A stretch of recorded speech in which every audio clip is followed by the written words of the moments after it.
আমরা গিয়েছিলাম কক্সবাজার ট্যুরে এক রাতের জন্য। তো এখানে আমরা যে হোটেলটি বুক করেছিলাম তা হচ্ছে হোটেল অস্টারিকো। হোটেলের রুম নম্বর ছিল 708 নম্বর। আমরা এসির জন্য অনেক ট্রাই করেছিলাম, কিন্তু আমরা এসি রুম পাইনি।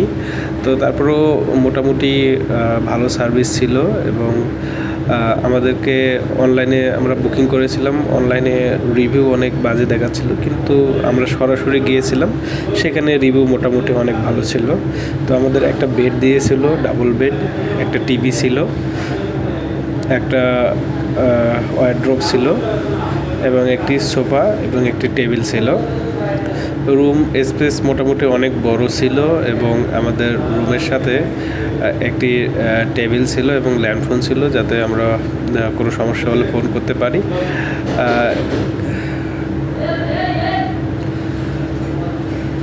সব কিছু মোটামুটি হোটেলের পরিবেশ অনেক নিট অ্যান্ড ক্লিন ছিল, কোনো ময়লা আবর্জনা ছিল না। আমাদের হোটেল রুমটিতে একটি ব্যালকনি ছিল এবং এসি রুমগুলোতেই প্রত্যেকটা রুমেই ব্যালকনি আছে। ওনারা যা বললো যে প্রতিটি রুমে ব্যালকনি আছে।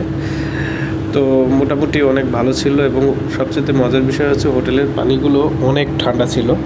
ট্যাবের পানি অনেক ঠান্ডা ছিল।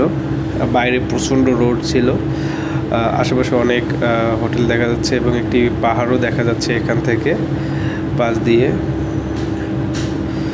তো এই হচ্ছে আমাদের হোটেল রুম। আমাদের রুমটিতে খরচ পড়েছে, ঈদের পরের দিন তো তাই একটু দাম বেশি নিয়েছে, 2500 টাকা নিয়েছে।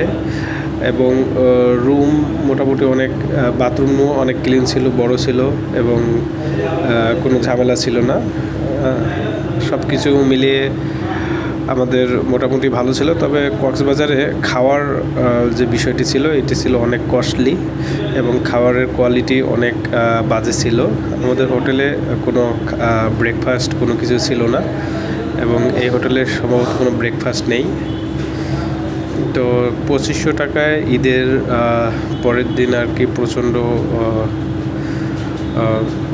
মানে রুম পাওয়া যাচ্ছিল না। তারপরেও আমরা এটা অনলাইন থেকে বুকিং করতে পেরেছিলাম এবং আমাদের অ্যাডভান্স নিয়েছিল 1000 টাকা এবং বাকি টাকা আমরা হোটেলে এসে বুক করেছি, টাকা দিয়েছি। আর হচ্ছে